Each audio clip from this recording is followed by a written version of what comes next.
Friends, taste number 4 मधील problem number 1 आता आपण डिस्कस करणार आहोत. यामधील जो फर्स्ट प्रॉब्लेम आहे तो बघूया. Roads are bank on the curve so that. त्यांनी विचारलं road are banks on a curve. Then first option आहे, फर्स्ट ऑप्शन त्यांनी विचारला the speeding vehicle may not fall outward. The frictional force between the road and the vehicle may be decrease. Third option आहे the wear and tear of tires may be avoided. and last option आहे the weight of the vehicle may be decrease.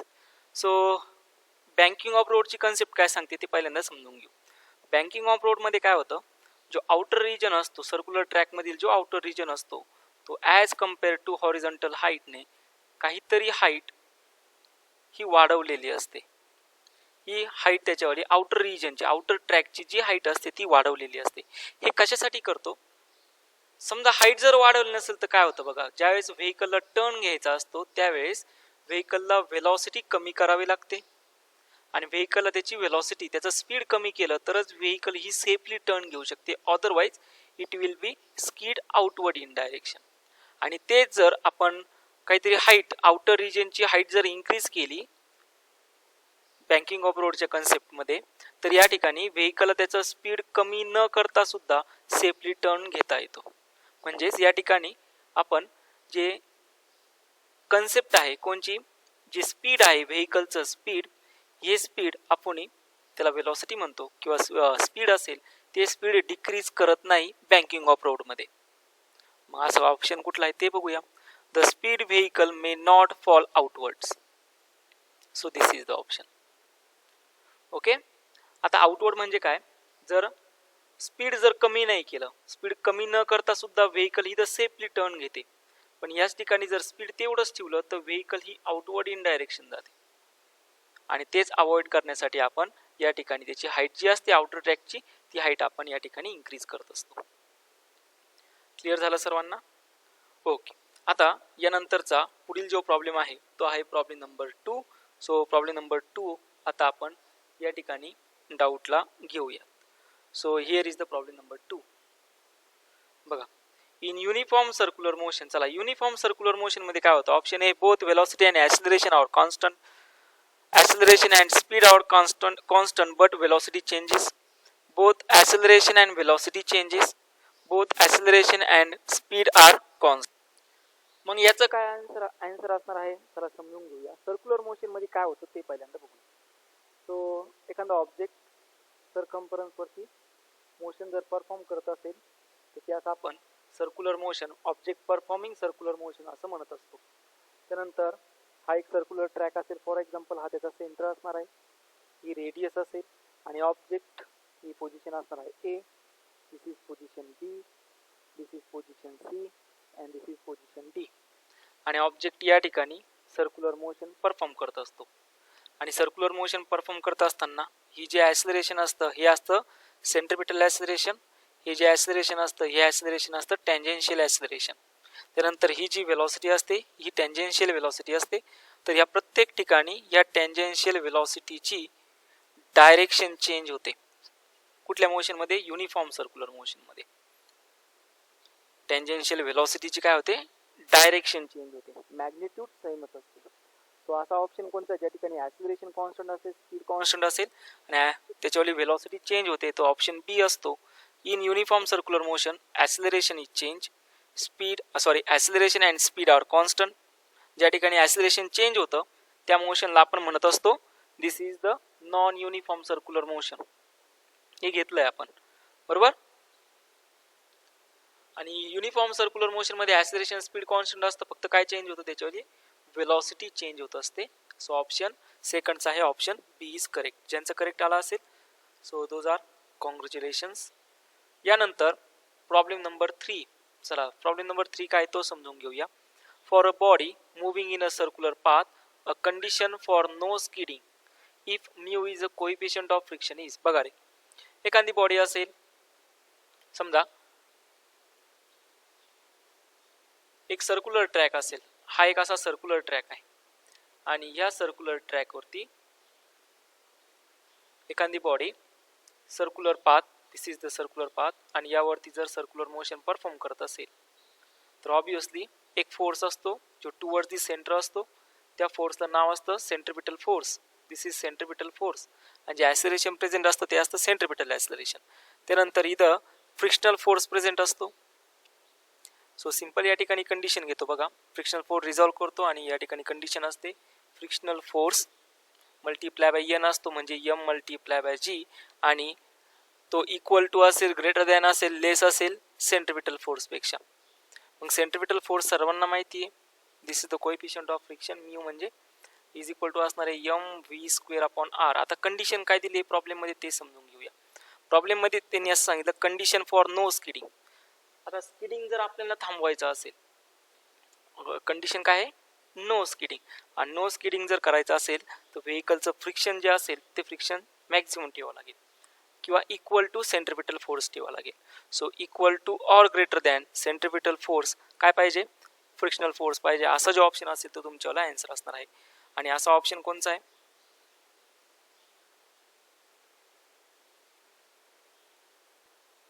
आणि तो option आहे option A is your correct answer. Okay, चला आता यानंतर fourth नंबरचा डाऊटला होता. फोर्थ नंबरचा प्रॉब्लेमही घेऊया. A car is moving with a uniform speed on a level road. Inside the car there is a balloon filled with helium gas and attached to a piece of a string tied to the floor. The string is observed to be vertical. The car moves. The car now takes a left turn, maintaining the speed on the level road. The balloon in the car will be. तुम्हाला विचारलं condition काय दिली ते समजून घेऊया. For example ही एक अशी car असेल, ठीक आहे. So here is the car. This car is moving with a uniform speed on a level road. Inside the car there is a balloon. So here is the situation. For example, so या situation मध्ये समजा ही एक car असेल. So here is a car. Okay, एवढी काय आपण त्याला भारी डायग्राम काढत बसणार नाही. Now in this car there is a vertical string and here is attachment of balloon and inside balloon there is a helium gas. आता पुढे काय झालं तर ही कार अशी चाललेली आहे आणि एका ट्रॅकवरती, हा एक ट्रॅक असेल आणि ह्या ट्रॅकवरती ती जी व्हेकल होती हे बघा रे, the car now takes a left turn to maintaining the speed on the level road. For example मी याला म्हणतो this is the right side and this is the left side.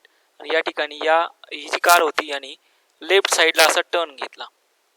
Okay, आणि लेफ्ट साईडला ज्यावेळेस टर्न घेणार त्यावेळेस हे जो बलून असेल याची सिच्युएशन काय असेल, the balloon in the car will be. तर सिच्युएशन काय असेल तर सिंपल आहे बघा, जे काही एअर असणार आहे आउट साईडला इथं एअर प्रेझेंट असणार आहे आणि इनसाइड हेलियम गॅस आहे.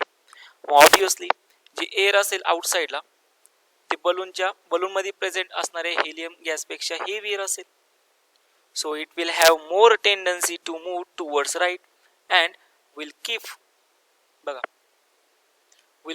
The balloon towards left side. म्हणजे सिच्युएशन काय असणार आहे, या एअरची टेंडन्सी काय आहे तर हे जे एअर आहे हे एअर ज्यावेळेस व्हेकल लेफ्ट साईडला टर्न घेणार आहे, एअर हेवी असल्यामुळे एअर राईट साईडला towards it will be move towards to the right side. आणि हे जे एअर असेल ते ह्या बलूनमध्ये प्रेझेंट असणाऱ्या हेलियम गॅसला त्याची ऑब्वियसली जी डेन्सिटी असेल ती स्मॉल डेन्सिटी असणार आहे. सो आणि एअरची डेन्सिटी ही जास्त असेल या ठिकाणी आणि ऑब्वियसली हे जे एअर असेल त्या बलूनला ते पुश करणार आहे कुठल्या डायरेक्शनला, लेफ्ट डायरेक्शनला. आणि because of that our option is D, B throw to the left side. म्हणजे ज्या साईडला व्हेकलनी टर्न घेतला त्या साईडला हेलियम गॅसचा जो बलून असेल तो असं काय होणार आहे, शिफ्ट होणार आहे. आता हे का झालं तर ऑब्वियसली एअरची डेन्सिटी आहे ती हेलियमपेक्षा जास्त असल्यामुळे. ओके, सो असा हा प्रॉब्लेम होता, त्याचं सोल्युशन हे तुम्हाला दिलंय. ओके, नाव प्रॉब्लेम नंबर 6. हा प्रॉब्लेम नंबर 6 डाऊटला होता, तो समजून घेऊया. A particle does uniform circular motion in a horizontal plane. आता या ठिकाणी परत मला एक थोडीशी शंका वाटते की काही विद्यार्थ्यांना हा प्रॉब्लेम समजणार असेल की डेन्सिटीवरती कसा प्रेझेंट येणार. हाच प्रॉब्लेम येतो मी डेन्सिटीवरती. ऑब्विसली जो फोर्स ऍक्ट होणार होता तो force is equal to mass multiply by acceleration असतो. मास या ठिकाणी सबस्टिट्यूट करणार डेन्सिटी इज इक्वल टू असतो मास अपॉन व्हॉल्यूम. म्हणजे अप्लाइड होणारा फोर्स हा डेन्सिटी व्हॉल्यूम मल्टिप्लाय बाय एरियावरती येणार. म्हणजेच या ठिकाणी applied force is directly proportional to the काय आला डेन्सिटी. मग ज्याची डेन्सिटी जास्त असेल तो हेवियर डेन्सिटीला मॅक्झिमम फोर्स अप्लाय करणार. तर अशी ही सिच्युएशन असेल. ओके, चला हा डाऊट होता क्लिअर करून दिला. अजून याच्या व्यतिरिक्त जर या प्रॉब्लेम नंबर 4 मध्ये डाऊट असेल तुम्ही मला पाठवू शकता. Now here is a problem number 6. तर प्रॉब्लेम नंबर 6 काय तो समजून. सो प्रॉब्लेम इज बघा हा इथं प्रॉब्लेम आहे परत वाचतो. A particle does uniform circular motion in a horizontal plane. The radius of the circle is 20 cm. The centripetal force acting on the particle is 10 Newton. आणि विचारलं काय आहे कायनेटिक एनर्जी. चला आता प्रॉब्लेम मध्ये गिवन क्वांटिटीज पहिल्यांदा note down करून घेऊया. सो काय काय गिवन दिलंय. सो या ठिकाणी सेंट्रिपिटल फोर्स दिलाय 10 न्यूटन एवढा. रेडियस दिलेली आहे 20 सेंटीमीटर. कन्वर्ट करून घेऊ 20 इंटू 10⁻² मीटर मध्ये. आणि विचारलं काय कायनेटिक एनर्जी. कायनेटिक एनर्जी कशी फाइंड करतो. पहिल्यांदा कायनेटिक एनर्जीचा फॉर्म्युला नोट डाऊन करून घेऊ. Half of mv². याला म्हणतो मी इक्वेशन 1.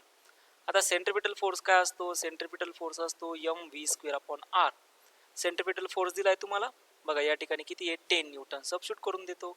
सो इथं असणार आहे mv² अपॉन r. मला mv² पाहिजे म्हणजेच कायनेटिक एनर्जी मध्ये सबस्टिट्यूट करण्यासाठी mv² is equal to 10 multiply by r. हे झालं तुमच्यावाला इक्वेशन 2.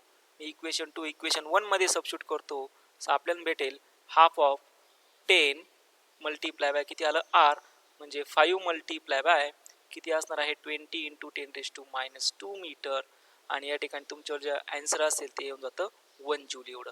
ही झाली आपण फाइंड केलेली कायनेटिक एनर्जी. ओके, यानंतरचा पुढील जो प्रॉब्लेम आहे तो आहे problem number. So next problem is problem number 7. आता हा प्रॉब्लेम नंबर 7 काय आहे तो समजून घेऊया. So here is a body of mass small m is suspended from a string of length l. What is minimum horizontal velocity that should be given to the body in its lowest position so that it may complete one full revolution in the vertical plane with the point of suspension as the center of the circle is. या problem मध्ये तुम्हाला विचारलंय for example हा एक असा circle असेल ठीक आहे आणि या सर्कल मध्ये एक स्ट्रिंग आहे या ठिकाणी सेंटरला बरोबर. एक स्ट्रिंग आहे या अशी एकदम एक्झॅक्टली सेंटरला. आणि तुम्ही काय केलं तर या स्ट्रिंगला बघा एक छोटीशी बॉडी एखादा छोटासा स्पेअर म्हणा काहीतरी इथे अटॅच केला असेल ज्याचं मास असणार आहे m. ऑब्विसली त्याचं वेट असणार आहे डाऊनवर्ड डायरेक्शनला. आणि तुम्हाला याला किती वेलॉसिटी प्रोव्हाइड करावं लागेल बॉटम पोझिशनला जो की कम्प्लीट हे जे रिव्होल्यूशन आहे ना कम्प्लीट रिव्होल्यूशन परफॉर्म करू शकेल. मग आपण घेतलंय बघा this is the velocity at bottom position, this is the velocity at top position and this is the velocity at horizontal position. So velocity at bottom position असते root of 5g multiply by r. याची ही length n एवढी सांगितली आहे ती असेल root of 5g multiply by l. So velocity at bottom असते root of 5g l. तुमचा option जेव्हा असेल तो ऑप्शन कुठला असणार आहे option D is your correct answer. Clear झालं सर्वांना. चला आता पुढील प्रॉब्लेम घेऊ. यानंतर पुढील जो प्रॉब्लेम आहे तो प्रॉब्लेम नंबर 14 डाऊटला होता तो समजून घेऊया. So problem number 14 is so here is problem number 14. A particle moves with a constant angular velocity in a circular path of certain radius r and is acted upon by a certain centripetal force F. If the angular velocity is double, keeping the radius the same, the new force will be. Okay. So simple या ठिकाणी त्यांनी असं सांगितलं की एखादा particle असेल तो circular motion perform करतोय अँग्युलर वेलॉसिटीने. सो कुठलाही ऑब्जेक्ट सर्क्युलर मोशन ज्यावेळेस परफॉर्म करतो त्यावेळेस रिस्पॉन्सिबल कोण असतो सेंट्रिपिटल फोर्स तो असतो mv² अपॉन r. लिनियर वेलॉसिटी आणि अँग्युलर वेलॉसिटी मधलं relation v is equal to R omega. Centripetal force येऊन जातो m, त्यानंतर काय असणार आहे ओमेगा स्क्वेअर मल्टिप्लाय बाय काय असेल रेडियस. सो या ठिकाणी इनिशियली हा असणार आहे m omega square multiply by r, याला म्हणतो मी इक्वेशन 1. पुढे त्यांनी काय केलं की ओमेगा प्राइम हा डबल केला, अँग्युलर वेलॉसिटी ही वाढवली आणि रेडियस सेम जर ठेवली तर नवीन फोर्स किती असेल. सो नवीन फोर्सचा फॉर्म्युला काय असणार आहे m omega prime square multiply by r. Value substitute करून देऊया. So f prime is equal to असणार आहे 4 m omega square multiply by r. सो m omega square multiply by r as per equation 1 किती असतो f, म्हणजेच f prime is equal to भेटतोय तुम्हाला 4f. आणि असा जो ऑप्शन असेल ते तुमच्याला असणार आहे आन्सर, ते होऊन जातं option C is your correct answer. Okay ठीक आहे. चला यानंतर पुढील जो प्रॉब्लेम आहे problem number 10. So here is the problem number 10. समजून घेऊया पहिल्यांदा काय आहे. In above equation if the centripetal force is kept constant but the angular velocity is double, the new radius of the path will be. तुम्हाला विचारलंय original radius आहे r एवढी, नवीन radius किती असेल. आता जे वरती सांगितलं in above equation, above equation म्हणजे कोणचं f is equal to m omega square multiply by r. हे आहे आपलं अबोव इक्वेशन. यामध्ये रेडियसचं रिलेशन भेटतं, रेडियस इज इक्वल टू येऊन जातं f upon m multiply by omega square. म्हणजेच या ठिकाणी रेडियस ही इनवर्सली प्रोपोर्शनल टू द काय असणार आहे angular velocity. This is equation 1. If this omega prime is equal to double 2 times of the initial angular velocity, then radius r prime is equal to किती असणार आहे 1 upon obviously किती येऊन जातो तो 4 मल्टिप्लाय बाय काय असणार आहे ओमेगा स्क्वेअर. आणि इक्वेशन 1 वरून इक्वेशन असतं 1 अपॉन ओमेगा स्क्वेअर म्हणजेच r prime is directly proportional to the किती असणार आहे r अपॉन 4. आणि असा जो ऑप्शन असेल ते असेल तुमच्याला answer. So you get the option C is your correct answer. Clear झालं सर्वांना.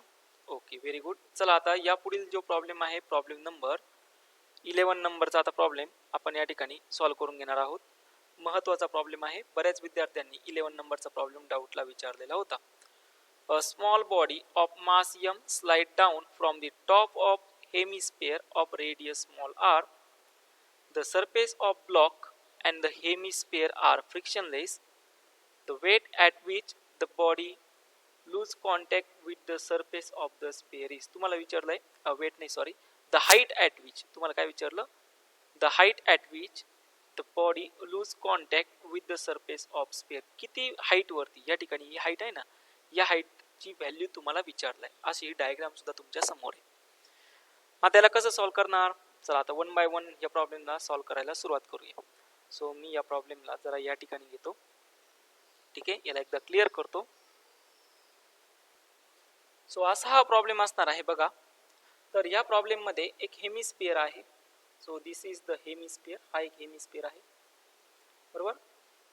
आणि या हेमिस्फियर वरची जी रेडियस आहे हेमिस्फियरची r एवढी रेडियस आहे. हा ब्लॉक पहिल्यांदा इनिशियल सिच्युएशनला असणार आहे, त्यानंतर तो ब्लॉक या ठिकाणी येऊन जाणार आहे आणि या ठिकाणी आल्यानंतर या पॉइंट पासून तो त्यांनी सांगितलंय त्याची जी एनर्जी असेल म्हणजे the surface of the block, हे बघा या ठिकाणी त्यांनी सांगितलं जो सरफेस आहे ब्लॉकचा तो ऑब्वियसली फ्रिक्शनलेस सरफेस आहे. आणि एका हाईट वरून तो जो ब्लॉक बॉडी असेल किंवा ब्लॉक असेल तो जो हेमिस्फियरचा त्याच्याबरोबर जो कॉन्टॅक्ट होता तो कॉन्टॅक्ट तो सोडून देणार आहे आणि तो ब्लॉक ग्राउंड वरती येणार आहे. या ठिकाणी हा ग्राउंड वरती आला. तुम्हाला विचारलं किती हाईट नंतर it will be lose the contact of the surface. असा हा प्रॉब्लेम आहे. मग आता या ठिकाणी ही रेडियस सांगितली, काय करणार तर सगळ्यात सुरुवातीला याचं वेट कुठं असणार आहे ऑब्वियसली ते वेट असणार आहे या ठिकाणी डाऊनवर्डला. त्यानंतर किती अँगल वरती आलाय तर तो अँगल बघूया. ही रेडियस आहे r एवढी, हा अँगल असणार आहे थीटा. त्यानंतर या पॉइंटला हा पॉइंट असेल, हे वेट असणार आहे डाऊनवर्ड डायरेक्शनला mg एवढं. इथं अँगल किती असणार आहे थीटा एवढा आणि mg हा कॉम्पोनंट आपण आता रिझॉल्व करूया. सो इथं असणार आहे mg cos थीटा आणि एक्झॅक्टली याचा परपेंडिक्युलर कॉम्पोनंट तो असणार आहे mg sin थीटा. ऑब्वियसली ज्यावेळेस इथून इथपर्यंत पार्टिकल येत असताना सर्क्युलर मोशन परफॉर्म करतोय, म्हणजेच त्याची जी डायरेक्शन असणार आहे सेंट्रिपिटल फोर्सची ती टुवर्ड्स दी काय असणार आहे, सेंटर असणार आहे.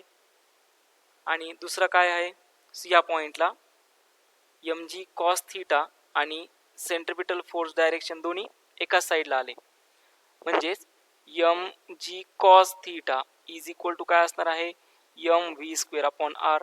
याला म्हणतो मी इक्वेशन 1. हे तर सगळ्यांना माहिती बरोबर.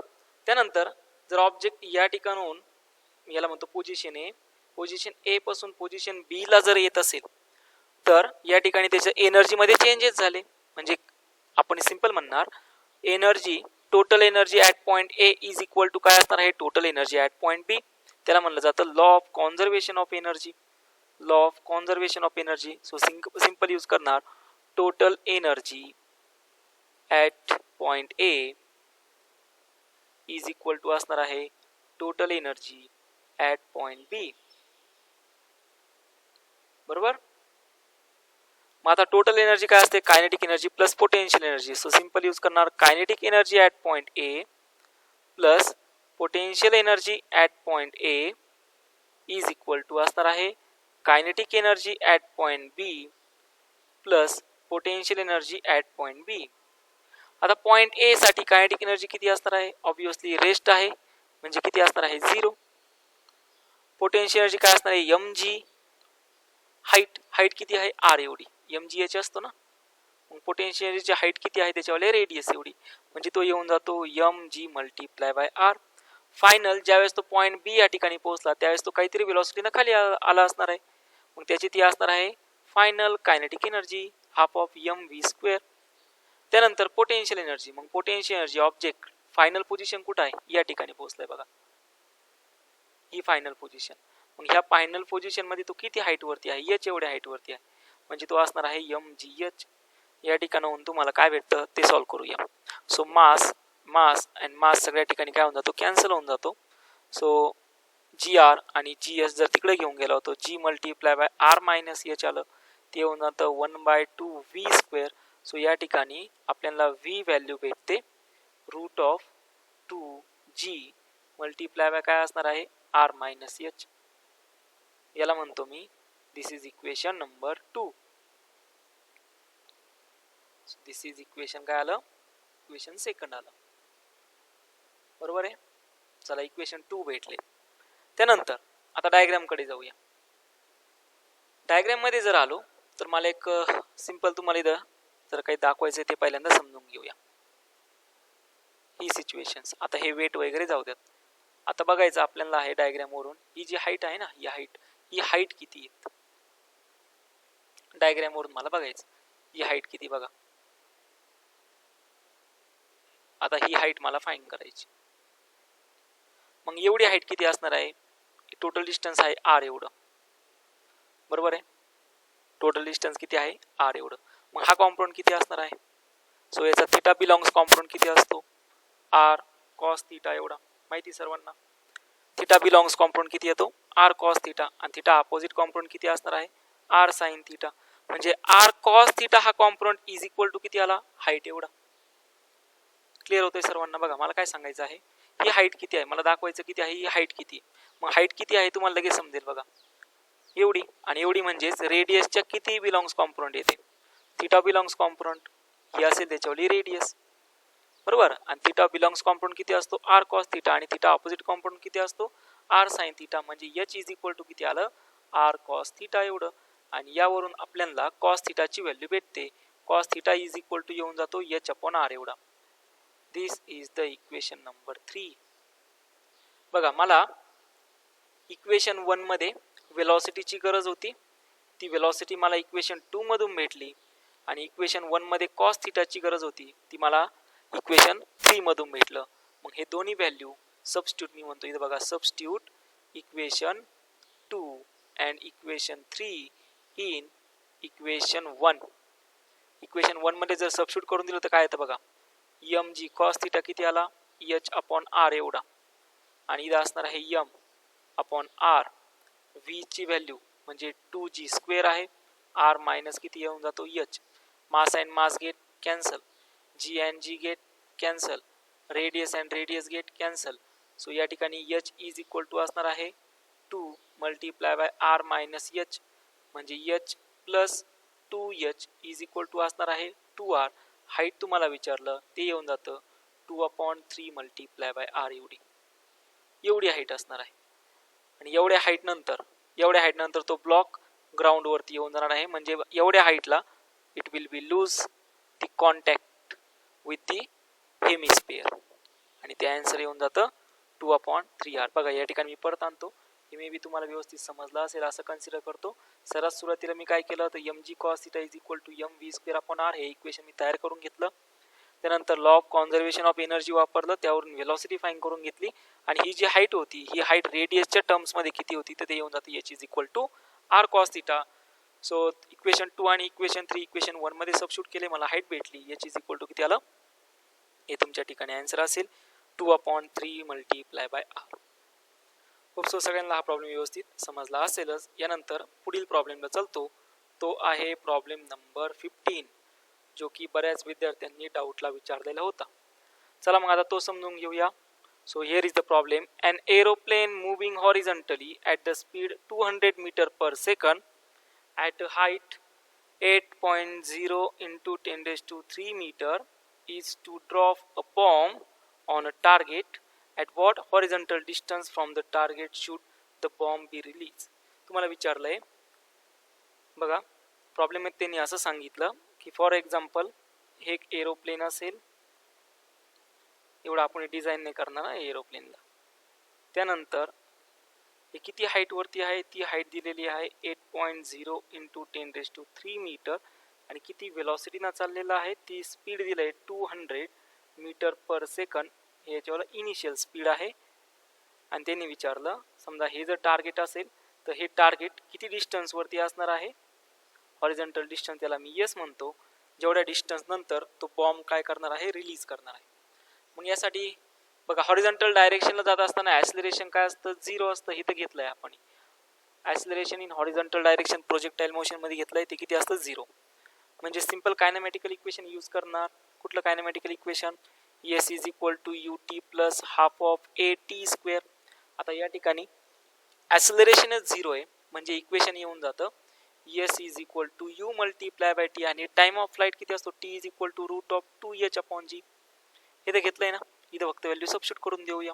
So S is equal to U multiply by किती असणार आहे 2h/g. स्पीड दिलंय 200, 2 मल्टिप्लाय बाय हाईट ही दिलेली आहे 8.0 into 10⁻³ आणि ॲक्सिलरेशन ड्यू टू ग्रॅव्हिटी ती घ्या 9.8. तुमच्याला आन्सर जे येऊन जातं ते आन्सर असणार आहे ऑप्शन बी 8.081 किलोमीटर एवढं. क्लिअर झालं सर्वांना? ओके ठीक आहे. चला आता पुढील नंबरचा प्रॉब्लेम नंबर 16 सॉल्व करूया. So here is the problem number 16. A body is projected horizontally from a height with the speed 20 meter per second. एक बॉडी प्रोजेक्ट केली हॉरिझॉन्टली, हाईटला किती 20 मीटर पर सेकंड एवढ्या स्पीड ना, आणि तुम्हाला विचारलं what will be its speed after 5 second, आणि तुम्हाला काय फाईंड करायला लावलं, त्याचं स्पीड आफ्टर 5 सेकंड नंतर किती असणार आहे, जे की ॲक्सिलरेशन ड्यू टू ग्रॅव्हिटी दिलं आहे 10 मीटर पर सेकंड स्क्वेअर. तर ऑब्जेक्ट प्रोजेक्ट केला आहे हॉरिझॉन्टल डायरेक्शनला किती स्पीडने 20 मीटर पर सेकंडना, म्हणजेच वेलॉसिटी जी आहे हॉरिझॉन्टल डायरेक्शनला ती आहे 20 मीटर पर सेकंड. त्यानंतर एका हाईट वरून प्रोजेक्ट केला आहे, सो ऑब्विसली या हाईट वरून तो प्रोजेक्ट केला असणार आहे.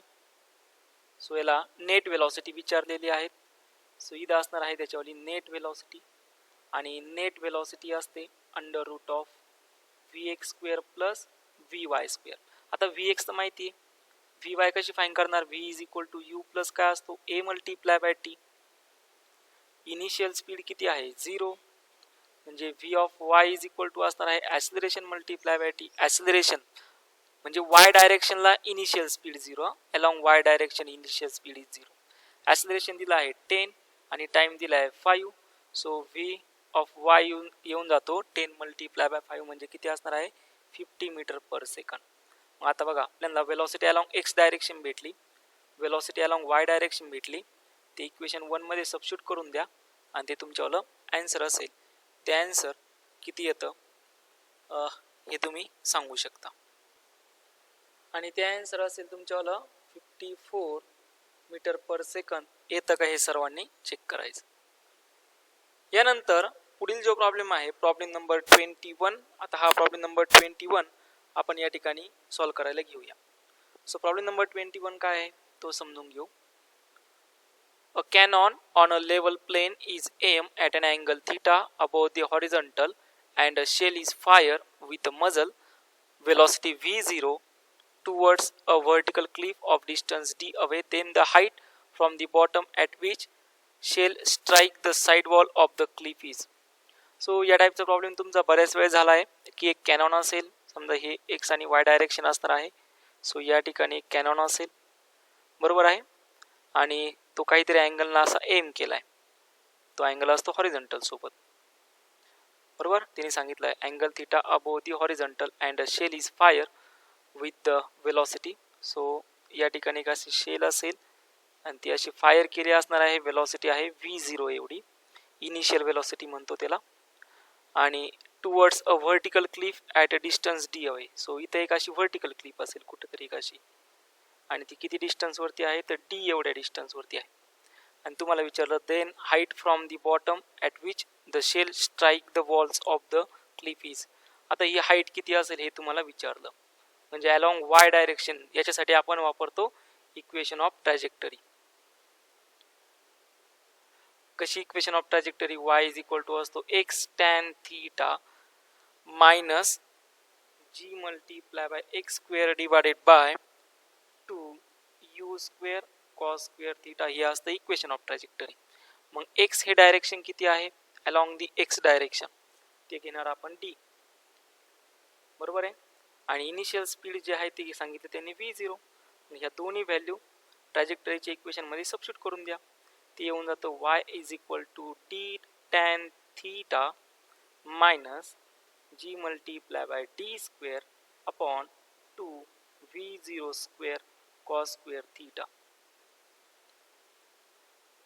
ओके. मग असं जे आन्सर असेल ते तुमच्यावालं, असं जो ऑप्शन असेल ते तुमच्यावाला आन्सर असणार आहे. कुठे येतं बघा, डी टॅन थीटा. सो कुठे आहे D tan theta minus g square 2v square cos square theta. Here is option C is your correct answer. Okay, ठीक. चला आता या पुढील जो प्रॉब्लेम आहे problem number last 22 number solve करून घेऊया. So a stone is projected from the ground with a velocity 50 meter per second at an angle 30 degree. It crosses a wall after 3 seconds. How far beyond the wall the stone will strike the ground is. जी दिला आहे 10 metre per second square. आता problem मध्ये काय सांगितलंय ते समजून घेऊ. एकदम याला इरेज करतो. सो ह्या प्रॉब्लेम मध्ये फॉर एक्झाम्पल सिच्युएशन अशी बघा, एक हॉरिझॉन्टल डिस्टन्स असेल, मी याला x म्हणतो, आणि ऑब्विसली x आणि y असे दोन कोऑर्डिनेट्स मी घेतो, बरोबर. मग हे घेतले आपण या ठिकाणी x आणि y कोऑर्डिनेट्स, ठीक आहे. ओके. आणि x आणि y ह्या कोऑर्डिनेट्स मधून आपण एक स्टोन घेतला, तो प्रोजेक्ट केला, हा स्टोन प्रोजेक्ट केला. याचं जे स्पीड आहे ते आहे 50 मीटर पर सेकंडनी प्रोजेक्ट केला. आणि तो जो अँगल आहे हॉरिझॉन्टल सोबत तो अँगल आहे theta is equal to 30 degree. ज्यावेळेस हा प्रोजेक्ट करणार आहे तर हा प्रोजेक्टाईल मोशन जी ट्रॅजेक्टरी असेल ती ट्रॅजेक्टरी असणार आहे पॅराबोलिक. आणि त्यानंतर फॉर एक्झाम्पल इथं त्यांनी एक दिला एक वॉल असेल. So here is the wall, he will be cross the wall, this is the wall. त्यांनी सांगितलं हा जो ऑब्जेक्ट आहे तो या वॉलला क्रॉस करण्यासाठी जो टाइम घेणार आहे तो आहे 3 सेकंद एवढा. आणि त्यांनी विचारलं यानंतर तो ग्राउंडवर स्ट्राईक होण्यासाठी किती वेळ घेणार आहे किंवा किती मीटरवरती, टाइम नसेल तर किती डिस्टन्सवरती. बघा डिस्टन्स म्हणजे ते डिस्टन्स जे असेल ते डिस्टन्स किती असणार आहे असं तुम्हाला विचार. जी डिस्टन्स असेल ही डिस्टन्स किती असेल असा हा प्रॉब्लेम आहे. ओके, मग आता याला सॉल्व्ह कसं करणार ते पहिल्यांदा समजून घेऊ. पहिल्यांदा टाइम ऑफ फ्लाईट फाइंड करून घेऊ. मग टाइम ऑफ फ्लाईट किती असणार आहे? टाइम ऑफ फ्लाईट इथे म्हणतो टाइम ऑफ फ्लाईट म्हणजेच या ऑब्जेक्टला एक कम्प्लीट ग्राउंडवर पोहोचण्यासाठी किती टाइम लागला त्याला म्हणलं जातं टाइम ऑफ फ्लाईट. तो असतो सगळ्यांना माहिती आहे 2u sin theta upon g एवढा. 2 मल्टिप्लाय बाय u व्हॅल्यू दिलेली आहे ती आहे 50 साइन 30 डिग्री अपॉन g घ्यायला सांगितलं त्यांनी 10. सो टाइम ऑफ फ्लाईट येऊन जातो तुमच्यावाला 5 सेकंद एवढा. तुम्ही हे सॉल्व्ह करू शकता बरोबर. हा 0 आणि 0 निघून जाणार. त्यानंतर साइन 30 1/2 असतो. 2 आणि 2 कॅन्सल होऊन जाणार. सो या ठिकाणी तुमचा पहिला इक्वेशन आहे time t is equal to किती आला 5 सेकंद. त्यानंतर जो टाइम लागलाय त्याला cross the wall. So next आहे time to cross the wall. Cross the wall किती वेळ घेतला त्याने 3 सेकंद. म्हणजेच याला कव्हर करण्यासाठी हा टाइम नाही तर याला हा जो टाइम आहे तो किती वेळ लागला आहे 3 सेकंद त्या वॉलला क्रॉस करण्यासाठी लागेल. मग आता टोटल टाइम ऑफ फ्लाईट किती आहे 5 सेकंद. वॉलला क्रॉस करण्यासाठी टाइम किती लागणार आहे 3 सेकंद. म्हणजेच या ठिकाणी टाइम इन एअर मी बघा एक नोट डाऊन करतो. Time in air after crossing the wall किती असेल. आफ्टर क्रॉसिंग द वॉल पहिला किती होता टोटल 5 सेकंद. त्याच्यामधून किती गेले 3 सेकंद. म्हणजे तो किती वेळ हवेमध्ये राहिला 2 सेकंद एवढा बरोबर आहे. मग आता टाइम इन एअर 2 सेकंद भेटला. आता काय बघायचं आपल्याला डिस्टन्स फाइंड करायचं. मग डिस्टन्स कसं फाइंड करतो हॉरिझॉन्टल डिस्टन्स फाइंड करायचं. म्हणजे s इज इक्वल टू किती असतो ut. u is equal to किती असणार आहे याचे दोन कॉम्पोनंट. एक काय घेतो आपण थीटा बिलॉंग्स कॉम्पोनंट काय असतो u cos थीटा आणि थीटा व्हर्टिकल कॉम्पोनंट काय असतो u sin theta. Horizontal distance साठी कोण नेहमी युटिलाइज करतो आपण u cos थीटा एवढा. म्हणजे u इज इक्वल टू किती असणार आहे u cos theta. So s is equal to आला u cos theta multiply by किती आला टाइम. मग आता इक्वेशन सबस्टिट्यूट करून देऊया 50 multiply by cos 30 multiply by 2 second. So 50 multiply by √3 upon 2 multiply by 2 2 and 2 get cancel. 50 multiply by √3 आणि हे 50 multiply by √3 असतं 86.6 metre. This is your answer 86.6 metre. Okay, so असे हे काही प्रॉब्लेम होते. आता याच्यानंतर मला कोणी डाऊट पाठवलेले नाहीयेत. So this is the doubt about the test 4. याच्या व्यतिरिक्त जर कोणाला अजून काही डाऊट असेल तर तो आपण नक्कीच डिस्कस करू. Okay, thank you.